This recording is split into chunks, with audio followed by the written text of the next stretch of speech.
Hello everyone, welcome back to the Tent of Abraham. I'm Tamir Kreisman from Israel. This is Parashat Kitetse, when you go out. Deuteronomy 21:10 to 25:19. This one's called The Art of Peace. When you go out to war against your enemies, and the Lord your God will deliver him into your hands, and you take his captives. Ki tetze la milchama al oevecha ונתנו אדוני אלוהיך בידך ושבית שביו. כי תצא, when you go out, single tense, not כי תצאו, כי תצא. Everyone goes out to war, so why is this not plural? La milchama, to the war, not le milchama, to a war, to the war. What is this war that everyone seems to know about? Al oivecha, upon your enemies. And back to plural again. Why not opposite your enemies, against your enemies? Why upon, on top of your enemies? Unetano Hashem, and God will give him. Singular. Unetano, not netanam, netano. That's singular, single tense. As we have learned before from last year, the pshat, the simple text, is something that most people can understand. In fact, it's easier to understand this in English because it kind of adjusts the tenses, right? I don't know how it is in your Bibles over there, but you'll read the sentence and it'll make perfect sense. But because there is nothing simple in the Torah or about the Torah, and we can leave simple texts to those who are satisfied with simple answers, we read the Hebrew and try and understand what intonation is going on here. If we read the last verse in last week's Parsha, it ends like this, 21:9. And you shall abolish the shedding of innocent blood from among you, for you shall do what is proper in the eyes of the Lord.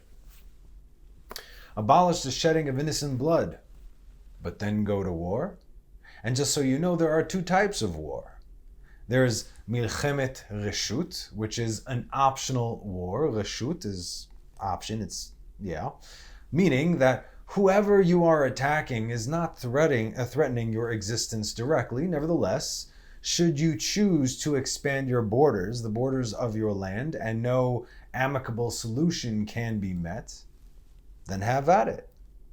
The other war is called milchemet mitzvah, a mandatory war. It's a command, meaning that Israel is in imminent danger, and every able body must go and fight for the sake of preservation. Now, also, this absolutely includes the cleansing of the land of Israel from the seven nations, living there as they are an abomination before God, as since this is a direct command from God, i.e. a mitzvah, then everyone must go.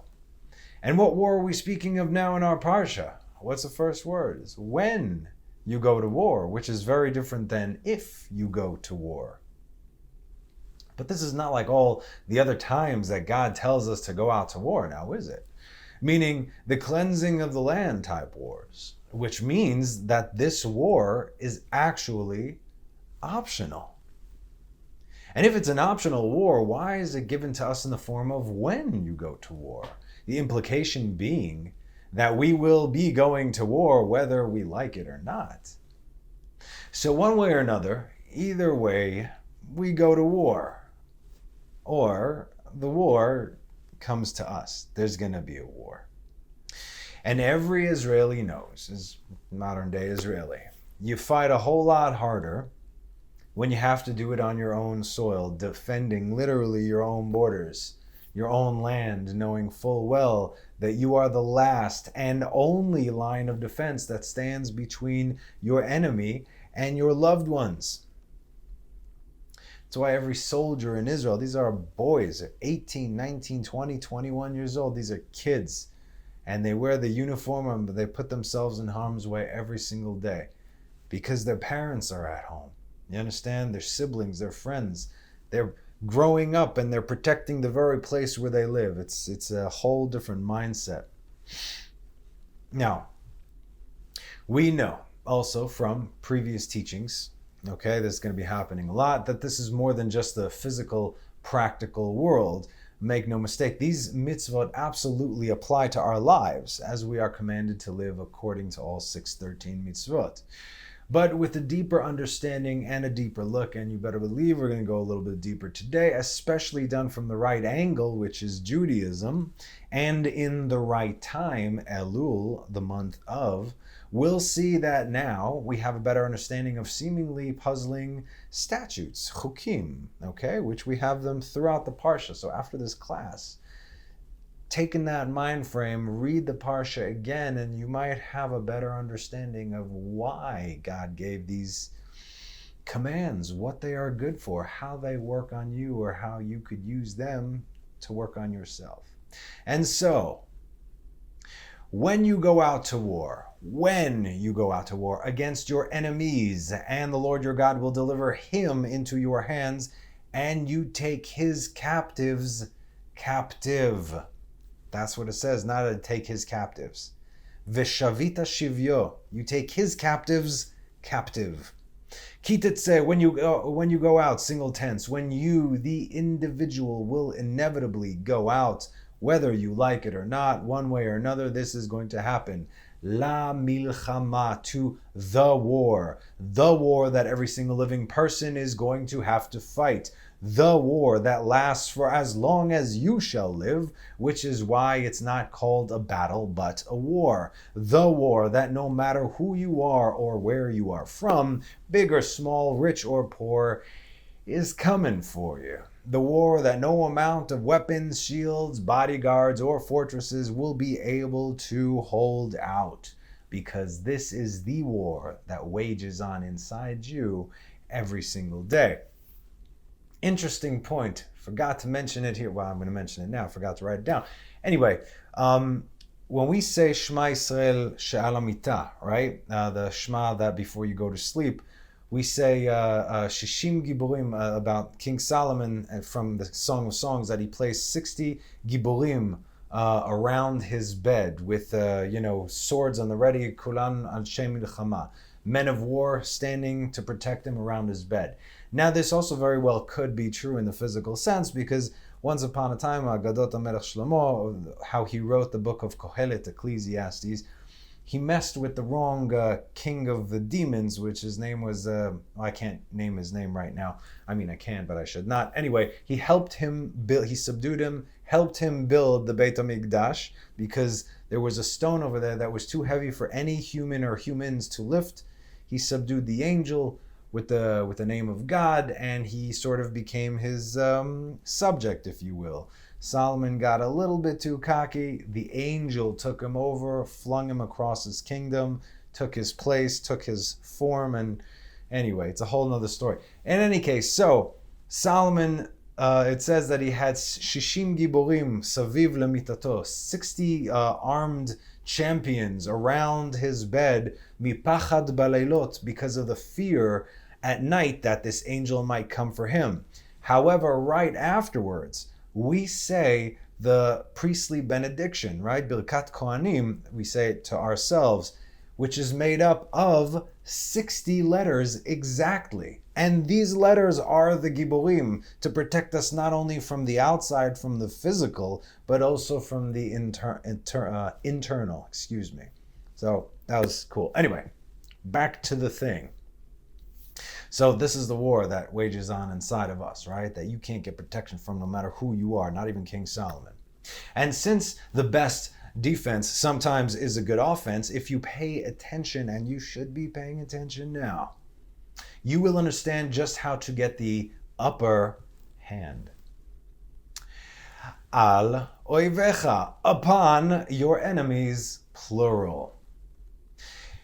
Upon your enemies, because if you are the one who does not take the initiative or does not get prepared, your enemies, plural, will be upon you, on top of you. Now, how important is the high ground in a battle? I mean, it's how Anakin lost his limbs. I have the high ground. Right? Anyway, okay, so it could be the difference between a victory or a defeat. You have a few soldiers on top of the hill. You have an army charging them from the bottom. They have such an advantage. Okay, we all know this. This is like basic warfare or just common sense. You roll down them boulders. But this means literally on top. Al.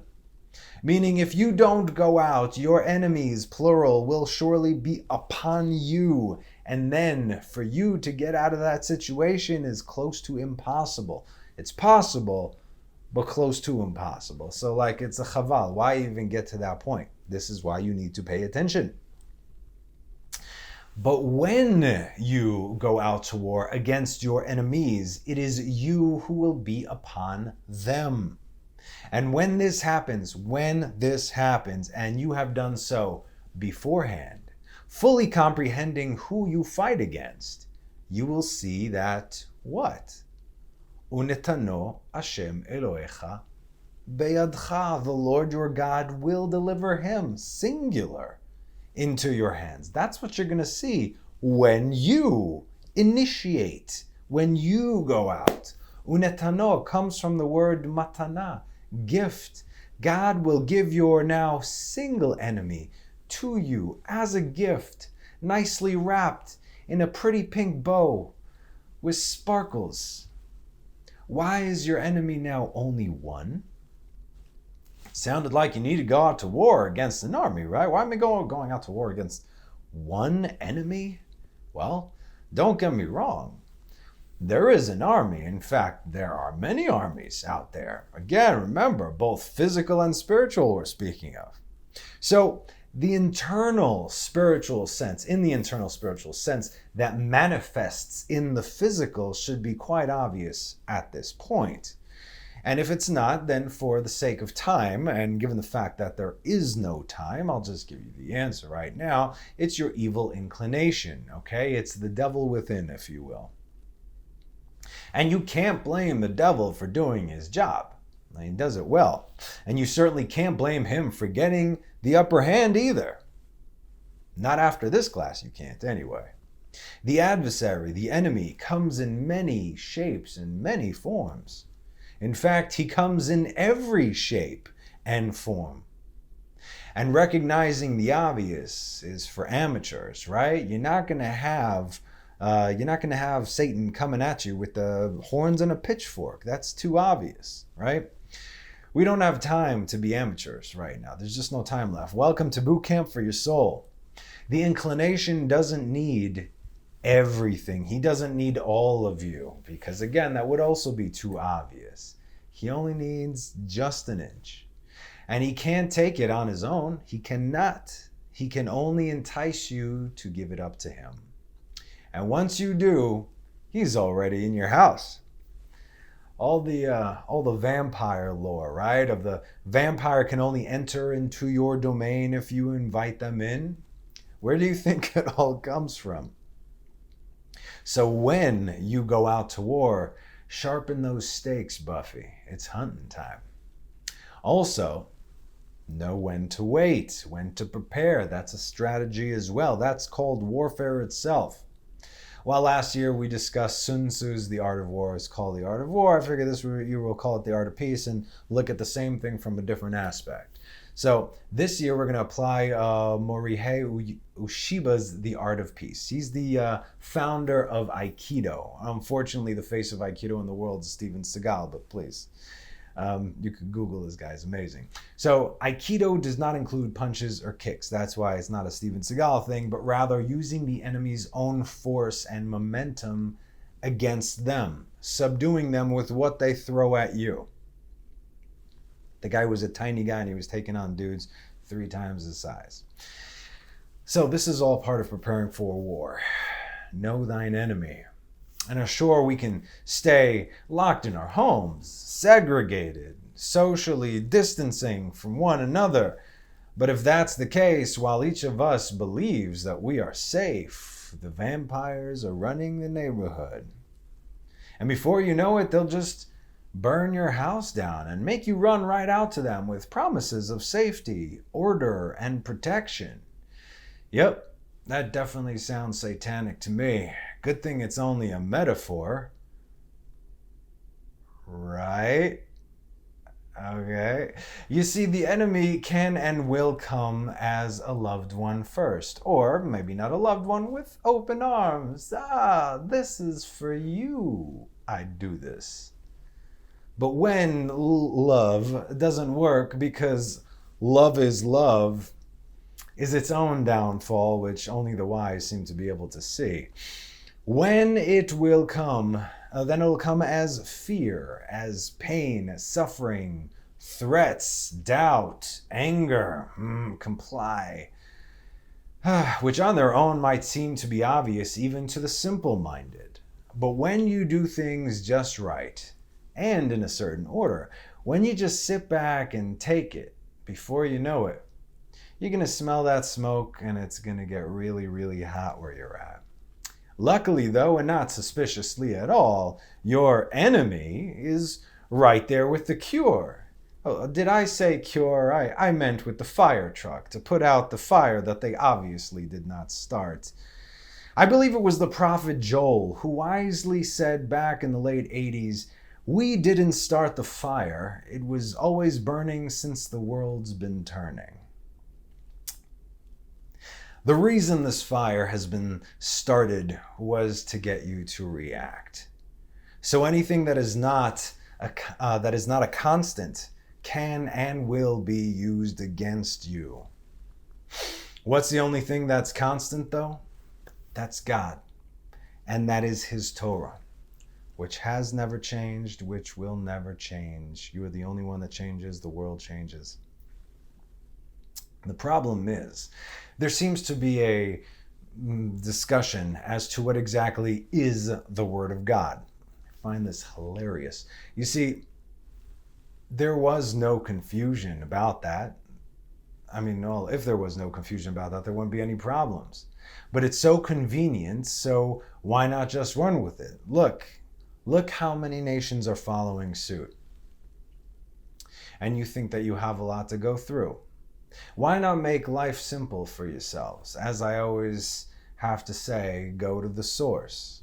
It's so complicated and questions and what to do. Why do you think that is? And all this is just on a personal level, going from internal spiritual and manifesting in the external physical. And here's an example of the combination of both, okay, on a grand scale, so you understand what I'm talking about. Exodus 14:30. On that day, the Lord saved Israel from the hand of Egypt, and Israel saw Egypt dead on the seashore. I literally translated that from the Hebrew because the English won't make sense. It'll make sense, but it'll lose its meaning. Now, like many things, we've also discussed this before, and you'll see these repetitions because this is the book of Deuteronomy. And its purpose is to give you a different perspective of the same happenings as seen through the eyes of Moses. The Egyptians were indeed many, many enemies, okay? As in when you go to war against your enemies. But your many enemies down here on earth all have a single one ministering angel in the heavenly realm who fight against you, the children of Israel, but also against God. Because Israel does not have a ministering angel. God, He's our guy. Not guy. He's our God. That's it. You come after us, you come after God, not even other angels. The archangels are all working for God, for our benefit, for our protection, but God oversees His children directly. So in order to destroy your enemies here in the physical realm, their ministering angels must first be destroyed in the spiritual realm. And we can do that from down here, by the way. Now, we've discussed some of the names of these angels who reside over other nations, primarily Christianity and Islam. But here, the angel residing over Egypt, as in the people and the land, is actually, which is really called Mitzrayma, right? As in Exodus 1:1, Ve'ele shemot bnei Israel habaim Mitzrayma, et Yaakov ish uveito vao. And these are the names of the sons of Israel who came to Egypt, but it doesn't say, see, you lose it in English, Mitzrayma, not Mitzrayim. The angel himself is called Mitzrayim, who governs over Mitzrayma. And the children of Israel who saw their many enemies upon them at the other end of Yam Suf, now they literally saw the celestial being, the ministering angel of Egypt, one dude lying dead upon the shore. Can you imagine the spectacle? Okay, so we read that verse again. On that day the Lord saved Israel from the hand of Egypt. And Israel saw Egypt dead on the seashore. Now, you must wonder, just how can an angel, a being of pure spirit, a celestial entity, can lose its power and fall to the ground, to the physical ground, only to become what? Mortal. When Adam sinned, Adam became mortal. For when he was created, he was the greatest of all God's creation. But even now, in our lowest form, and in our current state of being, we still have the potential to rise higher, even than the mighty archangels, as we discussed a few weeks ago, even in this fallen, putrid, limited mortal state. The Torah has been given to the Jewish people, and the secrets to unlock it have been hidden in plain sight from the world for those enemies who wish to do us harm. Here's another example of a celestial being losing their position. Isaiah 14. How have you fallen from heaven, the morning star? Oh, you think you know. You've been cut down to earth, you who cast lots on nations. And you said to yourself, to the heavens I will ascend, above God's stars will I raise my throne, and I will sit on the mount of the assembly in the farthest end of the north. I will ascend above the heights of the clouds. I will liken myself to the Most High, be like God. But into the nether world shall you be thrown down to the bottom of the pit. Whoa, whoa, whoa. Those who see you, listen, those who see you shall gaze earnestly at you. Is this the man who caused the earth to quake, who wrought havoc among the kingdoms? Here in Hebrew it says, Ro'echa elecha yashgichu elecha. Those who look upon you will observe you. Itbonenu, they will look. Hazeha ish, man. Margiz is to annoy, right? Okay. Haaretz marish mamlachot. Translation. Oh, and you think you know who God is speaking of here. But really, you have no idea. Whereas one individual, one true enemy of Israel and of God who caused so many nations to fall, in the end, they will look at you and say, is this the man who caused the earth to quake? And on the flip side, God can also cause a mortal being to become immortal.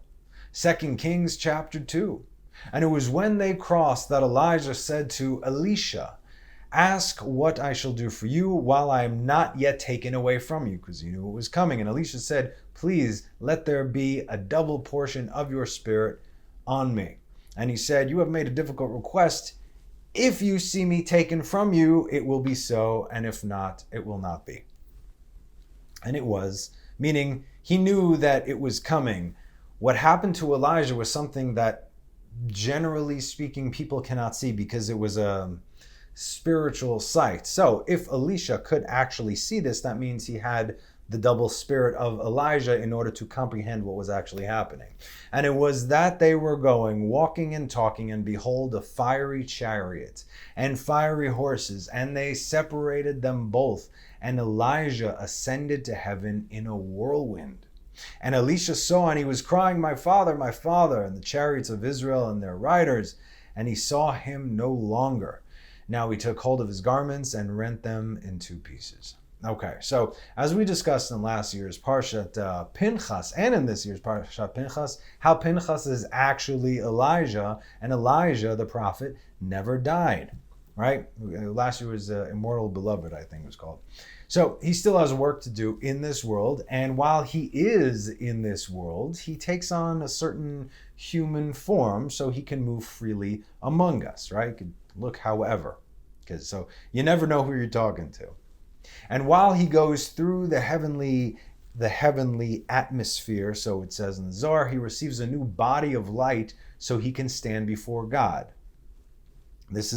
We're going to receive new forms, new bodies. This is what's happening right now once the physical is dead and the spirit reigns. Eliyahu Hanavi, Elijah the prophet, still works today, and there are those who receive messages from him and impart them to those who need to hear them. And as we know, he is the one who's preparing the world for Messiah, son of David. That's his job, King Mashiach.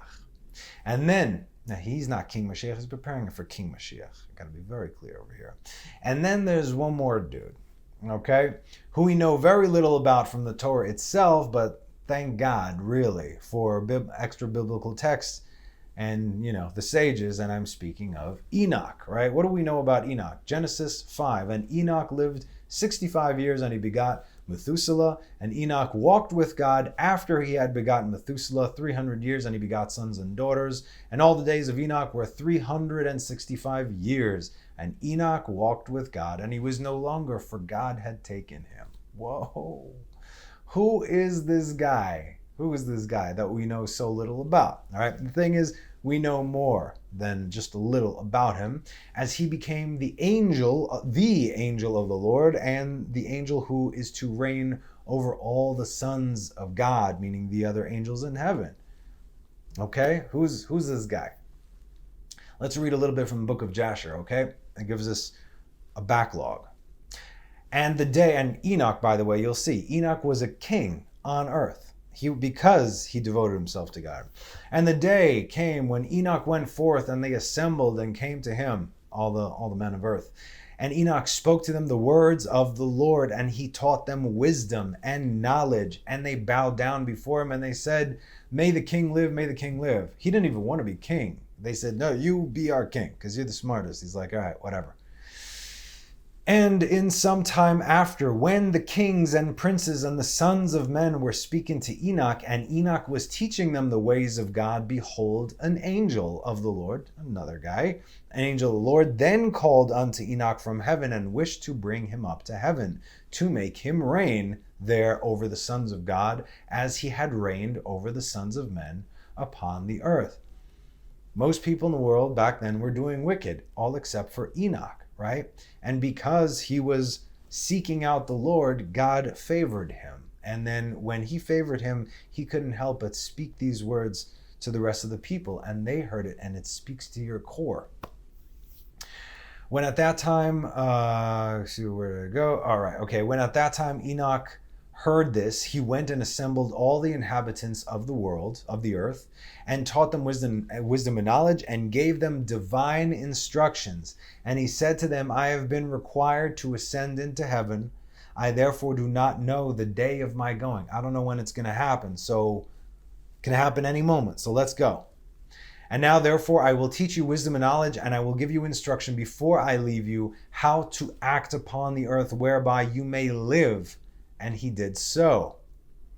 And he taught them wisdom and knowledge, chokhmah and binah, right? And he gave them instruction, and he reproved them. Chokhmah and understanding. And he placed before them statutes and judgments to do upon the earth. And he made peace amongst them. And he taught them everlasting life, and dwelt with them sometime, teaching them all these things. And at the time the sons of men were with Enoch, and Enoch was speaking to them, and they lifted up their eyes, and the likeness of a great horse descended from heaven, and the horse paced in the air. And they told Enoch what they had seen. And Enoch said to them, "On my account does this horse descend upon the earth. The time is come when I must go from you, and I shall no more be seen by you." And the horse descended at that time, and he stood before Enoch, and all the sons of men that were with Enoch saw him. They saw what was going on over there. Why? Because he taught them wisdom and knowledge. And they followed the statutes that he gave them. What a surprise that they could see wonderful things. And the horse descended at that time and stood before Enoch. And all the sons of men that were with Enoch saw him. And Enoch then again ordered a voice to be proclaimed, saying, Where is the man who delighteth to know the ways of the Lord his God? Let him come this day to Enoch before he is taken from us. And all the sons of men assembled and came to Enoch that day, and all the kings of the earth with their princes and counselors remained with him that day. And Enoch then taught the sons of men wisdom and knowledge, and gave them divine instructions. And he bade them serve the Lord and walk in his ways all the days of your life. And he continued to make peace amongst them. See, it's all about the peace. At the end of the day, what's the job of Mashiach ben David? It's to bring peace on earth. That is his job, to unite everyone to serve one God. And it was after this that he rose up and rode upon the horse, and he went forth, and all the sons of men went after him, about 800,000 men, and they went with him one day's journey. And the second day he said to them, Return home to your tents. Why will you go? Perhaps you may die. And some of them went with him, and those that remained with him 6 days' journey. And Enoch said to them, Every single day return to your tents, lest you may die. But they were not willing to return, and they went with him. Sometimes you need to know when to let things go. And on the 6th day, some of the men remained and clung to him. And they said to him, We will go with thee to the place where thou goest. As the Lord liveth, death only shall separate us. Well, guess what happened? And they urged so much to go with him that he ceased speaking to them. He's like, all right, whatever. And they went after him and would not return. They didn't go with him. They died. And when the kings returned, they caused the census to be taken in order to know the number of remaining men that went with Enoch. And it was upon the 7th day that Enoch ascended into heaven in a whirlwind, with horses and chariots of fire. So we see the angel of the Lord playing a pivotal role throughout the Torah, in addition to all the order he is called to set in the heavenly realm. We also know that while Moses was alive, the angel of the Lord was not needed. Why? Because Moses was just as powerful as him, a mortal man here on earth. The worlds that we are being exposed to in these passages help us understand just how small we are compared to how grand the universe is, as well as God's plan and his order of things. And more than anything, it should humble us very much so to know that all this was created for our benefit. And the purpose, obviously, as we know already, or we should know by now, is tikkun, rectification, for the sake of yichud, of becoming one with the creation, with the Creator. And what better time to do it than now, while the king is in the field? Have you heard of this before? If not, don't worry, we'll discuss. Actually, we are discussing. You just don't know it. But there's one more part of this verse that we did not discuss, right? The opening verse. So let's do a quick recap. When you go out to war against your enemies, it is you who will be upon them. And when this happens, and you have done so beforehand, fully comprehending who you fight against, you will see that the Lord your God will give your single enemy to you as a gift, nicely wrapped in a pretty pink bow with sparkles. But what's the last part of the verse? Vishavita shivyo, and you shall take his captives captive. What are his captives? It's not your enemy, but the one your enemy had taken captive, perhaps, which on a personal, internal level belongs to you anyway. Take your life back. Replace fear with zeal. Replace shyness with boldness. Replace sadness with the gladness. Replace that which is impure with that which is pure. Vanity with substance. Bad habits with good ones. Replace excuses with results. Replace idolatry with serving God. And we can all do this now, since the king is in the field. And speaking of idolatry, while going to war and not being deceived and all that good stuff, the Zohar says something fascinating within the Parsha, which I hope that at least most of us already know, but if you didn't, then it's good that you're here right now. The king's daughter, also known as Malchut, can only be with one who is called the king's son, namely Israel. Exodus 42, and you shall say to Pharaoh, say to the Lord, so says the Lord, my firstborn son is Israel. Only place in the Torah that God says Israel is his firstborn son. Other places that Israel is his son, but there's no other son of God than Israel. All right. Which is why you have to make sure that you have the right woman, if you will, and not a foreign maidservant who is trying to take her place. Because in this case, it's so much more nefarious than you could possibly imagine. And I want you to listen to me oh so carefully right now, because your life depends on it.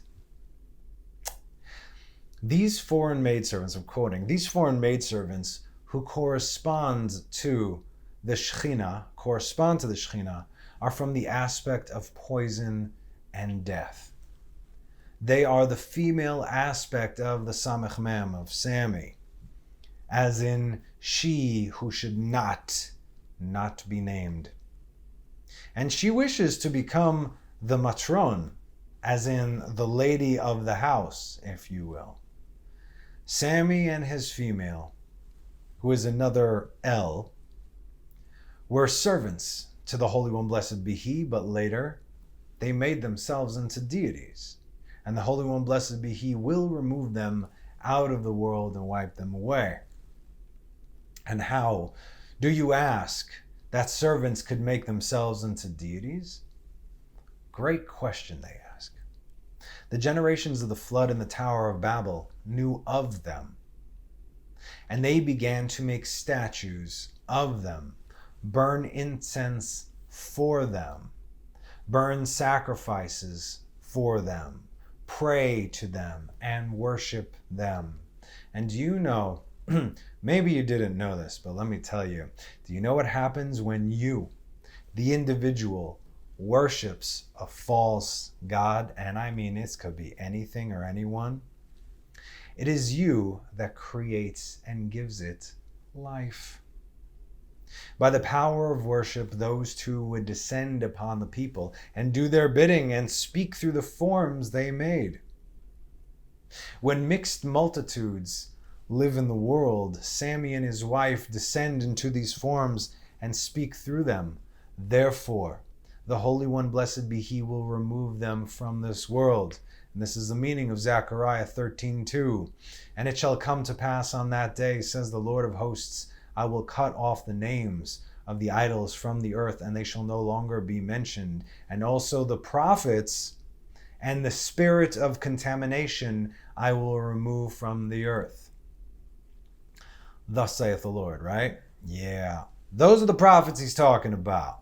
And the Holy Spirit that people believe is holy and speaking to him. Okay. If you say that during the last, it's still quoting, that was me, the other part, obviously. If you say that during the last exile, now that this is us, there is no idol worship because people don't know about them, but those amongst the mixed multitude do know about them, and that angers the Lord. It's very interesting. I read somewhere, or I can't tell where, I forgot where. I read somewhere that Amalek is actually mixed with Ephraim in the last days. Because Amalek, again, they clearly was Ephraim, but then who is Ephraim if not, the lost tribes, right? In other words, those that are posing as look just like those who are trying to look like those who are there trying to come in too. You'll understand what I'm saying. Anyway, so what did we just read before? While I believe that most people are good, I really do, that most people are genuinely trying to have a connection with God and are doing whatever they know how in order to make that happen, I also know for a fact that there are very, very bad people out there in all groups, okay? Jews, Muslims, Christians, and even Messianics. And what these individuals sadly have in common is that they're all in positions of leadership. How many people in the Jewish world won't move a finger without asking the rabbi? The rabbi should encourage people to go read the halacha book themselves. That's why we have a Shulchan Aruch with all the laws. Rabbi, can I do this or that? Oh, just read it in the book. What do you need me for? How many Muslim imams are preaching hate and genocide against, well, everybody else, pretty much? How many preachers are preaching hate against Jews for killing Christ, right? And how many messianic leaders are leading people in circles away from the promised land, preaching nothing but fear and lies to these poor souls who desperately need to become one with their Jewish brothers? Look who you worship. Is it God or is it man? Remember, you can make a deity out of anyone. These are those among you, okay? These are the ones among you who know exactly what they are doing. And this angers the Lord. And before their demise is guaranteed, they're going to be put to shame. Thus saith the Lord, because he does.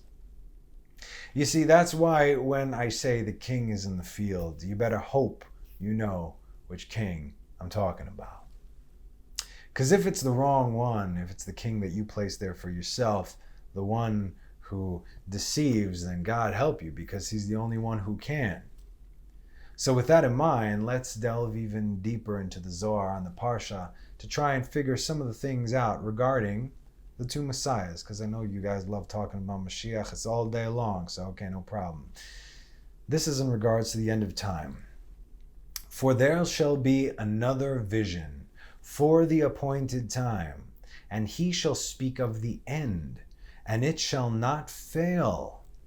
Though it tarry, wait for it shall surely come. It shall not delay. This is Habakkuk 2 verse 3. It has been explained that this verse pierces and descends to the great abyss. And who is it that shall descend to the great abyss to find that time of the end but you? Who's you? Your charity is like the mighty mountains, your judgments are like the vast deep. You save both man and beast, O Lord. Psalms 36:7. Many sages wanted to reach down to the depths of halacha, which is malchut, to find the time of the coming redemption, and went down there, but did not come up. By the way, I just want to make a point of this yet again. Where do all the greatest and deepest secrets lie? Within halacha, the law. Do this, don't do that. Eat this like this, don't eat like that. The most basic of laws, right? Which has only been deciphered by the sages. This should also give us an indication that we need to learn Mishnah, which is where the halachot actually come from, in order to open up our minds to anything of substance. And this is also why this has nothing to do with non-Jews. How many Gentiles do you know sit and learn Mishnah and Talmud and live according to these laws, right? But if one converts, I mean, even as a Gentile, you should learn, you can learn these things, but it's precisely where it's going to lead you. And then you'll understand. See, once you learn all these things, you'll be like, oh, yeah. And then you get it. It's like one of those, only he who understands will understand. And then you'll see the truth and the lies, and then you'll also see the liars. Let's continue. Though their tongue was like a hammer that breaks the rock to pieces, Jeremiah 23:29, their hammer was too weak and could not pierce the rock. And whoever pierces that rock without permission, a serpent will come and bite him. And when the gulf is opened, whoever falls there does not come up. And Messiah, son of David, who is one humble riding on a donkey, from Zechariah 9:9, fell there together with Messiah, son of Joseph, who is the firstling of his herd. Deuteronomy 33:17. Why is the son of Joseph firstling of his herd? Because Joseph was the firstborn son of Leah, right? Of Rachel, excuse me. This is the meaning of Exodus 21:33, where it says, and if a person opens a pit, or if a person digs a pit and does not cover it, and an ox or a donkey falls into it. An ox is Yosef, and a donkey in this case represents Ben David, right? Chamol, chomel, material, lowly on a donkey. For that reason, Messiah is called the one who fell. And she, meaning the Shekhinah, fell with them, and of her, it says, Amos 5:2, the virgin of Israel has fallen and shall not continue to rise. She is spread out on her soil. There is none to raise her up. Do you think when the Torah mentions a virgin giving birth, it's actually speaking of a woman? Most of you do. Okay, I got news for you. Keep reading that English and don't do your homework, and there's no way that you could not fall into idolatry. It's almost guaranteed to happen. The exile that we are currently in is called the abyss. In Hebrew, it's called tehom, which is the same spelling as hamavit, the death. Some of these words may strike a chord with some of you, right? Firstborn son, the rock, not, right? Okay, the virgin. But that's okay. I mean, how else are you going to learn? I really just hope you're learning. Now, if you actually look and listen to what is taught in the Torah, which is the only proven infallible word of God, exclusively from a Jewish perspective, but not only perspective, but from a halachic perspective, in other words, how things are actually done, then not only will you see the truth, but you might even understand it as well. Meaning, just because a person is a Jew, it don't make that person a good Torah teacher, okay? At the end of the day, if it doesn't bring you closer to God and you gain more understanding, not just walking around in circles and nothing in your life changes, same problem, same everything, then something is seriously wrong. Now's the time to check your life. But if you do all these things as written in our Parsha, then you by default are going to do what is proper in the eyes of the Lord, right? And you shall abolish the shedding of innocent blood from among you, for you shall do what is proper in the eyes of the Lord. How shall I do this? By going out to war. You will not survive what is to come in a bunker, or by turning a blind eye, or by ignoring things that are difficult for you to hear, or by burying your head in the sand. Are you alive? Are you currently breathing? Then it's your responsibility to seek out the truth, to seek out righteousness and pursue it with everything you have. I've been trying to show you how easily you can be deceived by the foreign things that you've learned as you carry them over to the other side. Why do you think you're still confused? This is why it never makes sense to you, but you can't see. But again, I'm not letting you go. I'm stubborn. You don't know me. It's like trying to make a puzzle piece fit, right? You ever try to work on a puzzle? Make a puzzle piece fit. You place it where you know it doesn't belong. You just bash it in like, yeah, good enough, right? Only because you're frustrated. I'm just going to leave that there. Cry me a river, okay? We're all frustrated. I'm frustrated often. And I'm never satisfied, which only motivates me to further search. I'm just throwing my antenna. I'm done. The answers are out there. How badly do you want them? Now, that tiny little puzzle piece that you forced into the wrong spot over there, you can ignore it for a while, sure. But you know that there's at least another piece out there that's not going in the right place, which is going to cause a chain reaction in the end, and you'll never complete the puzzle. Or whatever puzzle you might complete, you get a complete screwed up picture. What I'm doing here is asking you to flip over that table. That's right. Flip it over with whatever you believe that you accomplished thus far and start over. Only this time you have to be true to yourself. When you place everything in its place, in its order, seder, an image will begin to appear. And then you'll have already gained a direction and an understanding. Don't you see? You know already where to go from there. Once that happens, you know how to do the rest. And there is no better time to start over than Elul, because the king is in the field. I see so many people out there, we've discussed this before, but again, especially now, everyone's playing Jew, right? You got your shofar, where is it? You got your shofars, you got all your stuff. You know what this reminds me of? It reminds me of this 90s, it was 90s sci-fi movie. It's called Dark City. Check it out.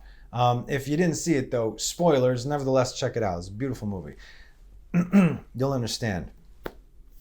There's a certain town that seems like it takes place in the late 50s, early 60s, and it's always night over there. Everything is always night. The thing is, though, that every night at a certain hour, time stops and everyone falls asleep in their place. When they wake up shortly after, whoever they were before, they are not anymore. But no one knows the difference. One day a guy could be a millionaire businessman. He goes to sleep, falls asleep, wakes up, and he's the janitor, right? The reason is they're being experimented on, okay, by a foreign race of beings. The reason for the experiment is because this foreign race are dying.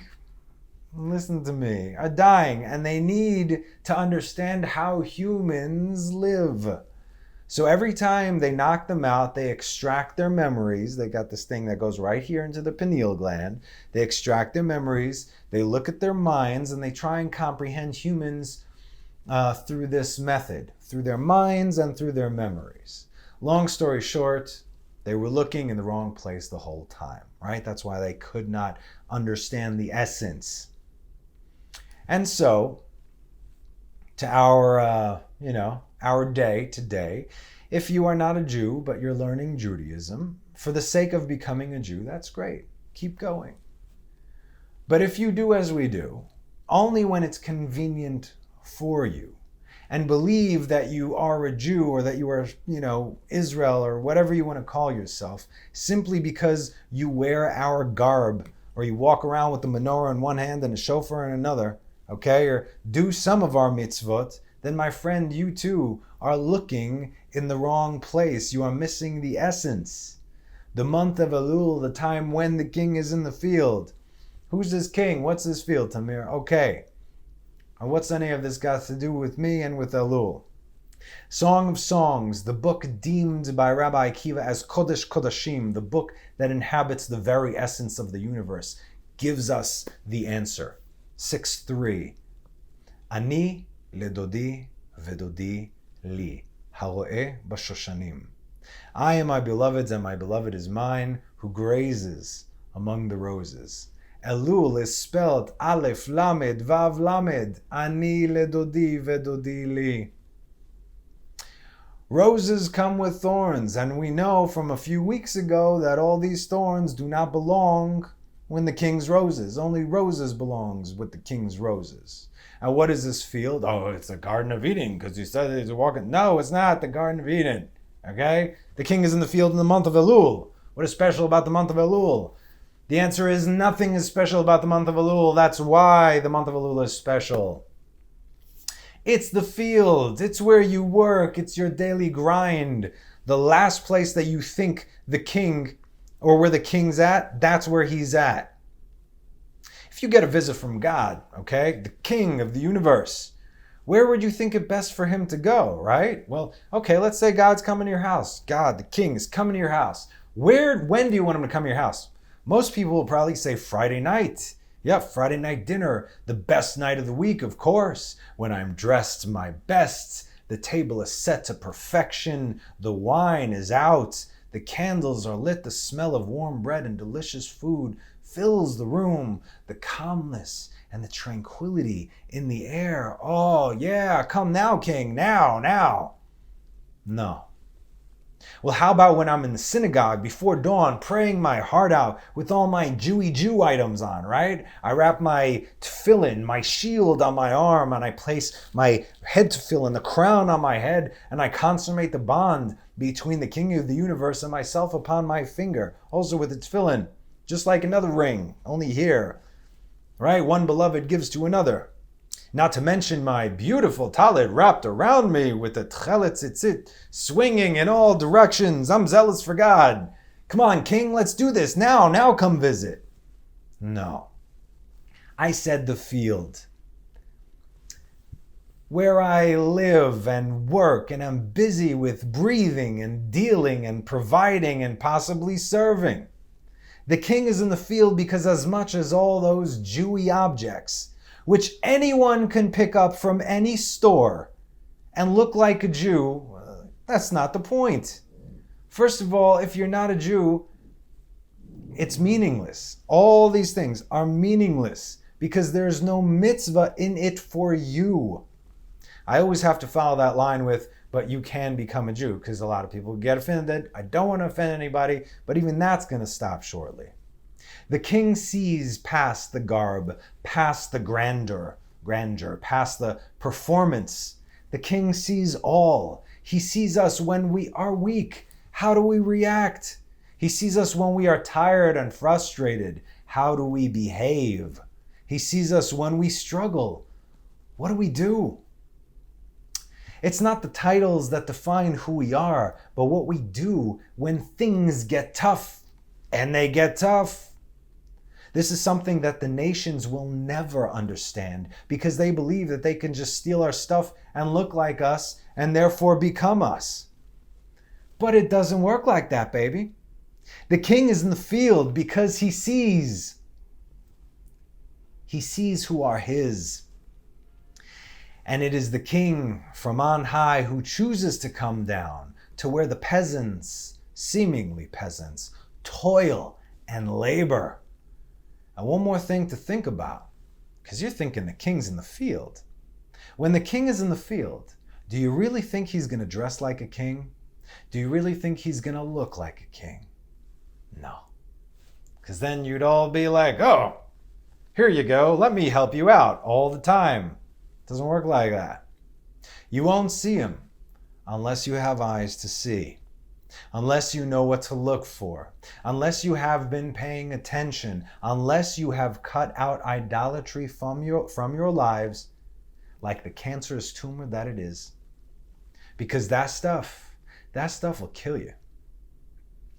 So for those who hear these words, should wisely choose to go out to war against their enemies, because by doing so the Lord, your God, will deliver him into your hand. Exodus 15:3. Adonai ish milchama, Adonai shemo. The Lord is a man of war. The Lord is his name. Be it on the field of battle or in the field of wheat, now is the time. The only thing you compromise here is your soul. I'm not prepared to do that. Are you? Use this time, use this month. God is with you. Yes, he's always with you, but now even more so. In your most private and your most personal moments, turn off the lights and have the true light be revealed. Prepare now before you come before him on Rosh Hashanah, the day that the world, all the world is being judged, Jew and Gentile alike, and that's when the king is in the judge's seat. But now, he's right here with you, oh so close, waiting, yearning. Speak to him. He's listening. Speak now, or forever hold your peace. Thanks for joining me. I'll see y'all next time. Have a Shabbat Shalom.